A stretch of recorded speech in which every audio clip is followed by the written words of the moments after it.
Gunpowder, Treason, and Plot, a tale of history, reflection, and modern resonance. Every year on November 5th, the United Kingdom lights up with bonfires, fireworks, and the burning of effigies to mark the foiling of the Gunpowder Plot. It's a celebration rooted in one of the most infamous episodes in British history, a failed attempt by a group of English Catholics to blow up the Houses of Parliament and assassinate King James I.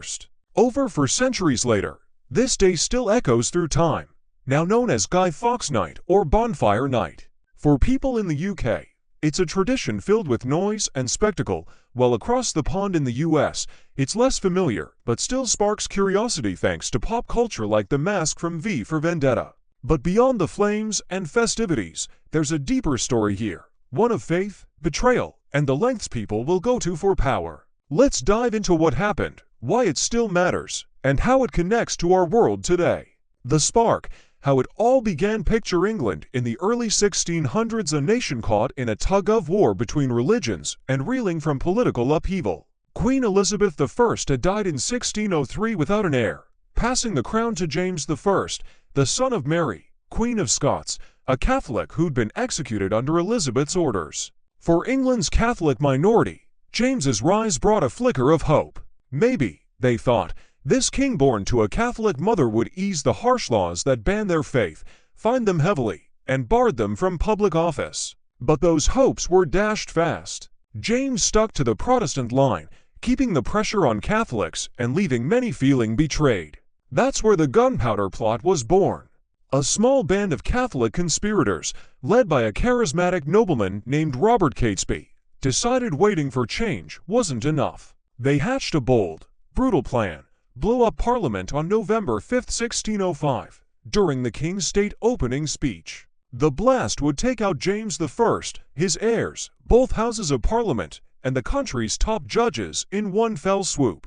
If it worked, England would be left leaderless, ripe for chaos and, they hoped, a Catholic uprising. Catesby wasn't just some dreamer spinning wild ideas. He was a man of action, a devout Catholic who'd already tasted rebellion.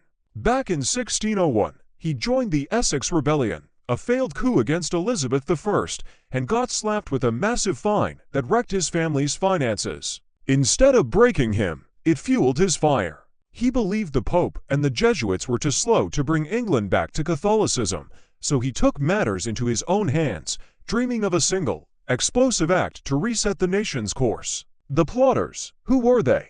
The core group started small, just 5 men: Robert Catesby, Guy Fawkes, Thomas Wintour, Thomas Percy, and John Wright. Later, at least 8 more joined the cause. These weren't desperate outcasts or penniless radicals. They came from wealthy, well-connected Catholic families, people with status, education, and a chip on their shoulder about how their faith was treated. Guy Fawkes, the name most tied to the plot today, wasn't the ringleader.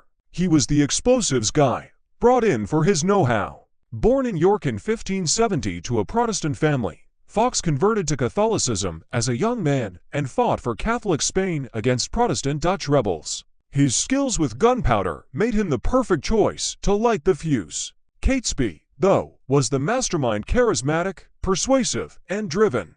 Thomas Percy, linked to the powerful Earl of Northumberland, secured the key location, a cellar right under the House of Lords. Each man played a part, bound together by a shared vision.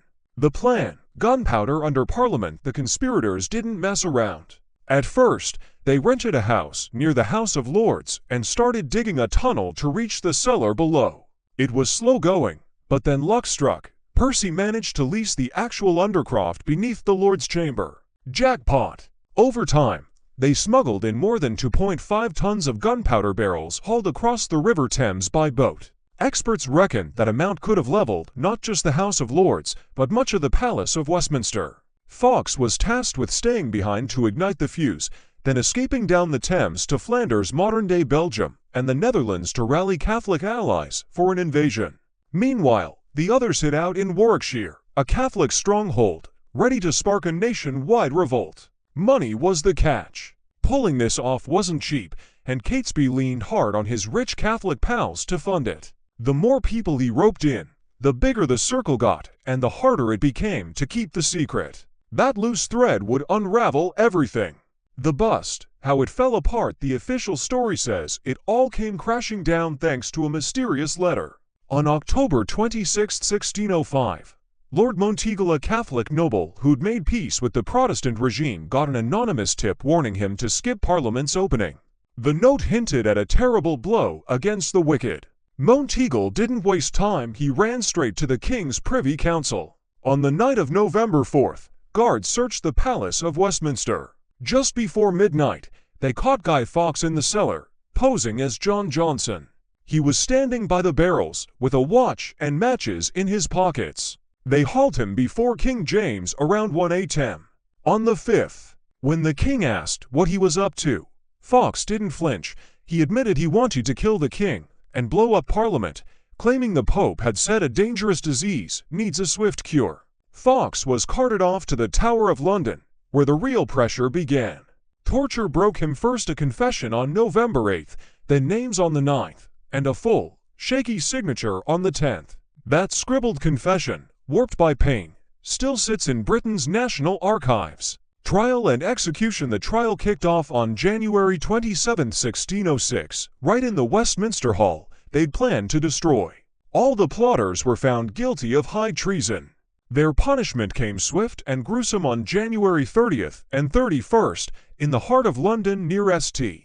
Paul's Cathedral. The sentence: hanged until half dead, then disemboweled and quartered.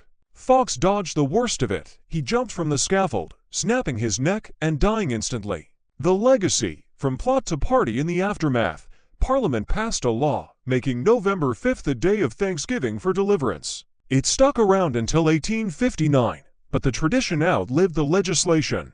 Today, Guy Fawkes Night is a full-on celebration: fireworks, bonfires, and effigies of Fawkes torched in backyards and town squares. There's even a quirky ritual before Parliament's opening session. The yeomen of the guard, decked out in medieval red and gold uniforms, sweep the cellars for gunpowder, just in case. But this isn't just a story about a failed coup. It's a window into a time when faith and politics collided hard, pushing people to extremes. Guy Fawkes has morphed from traitor to icon. Think of that mask worn by protesters worldwide. So, what do you reckon?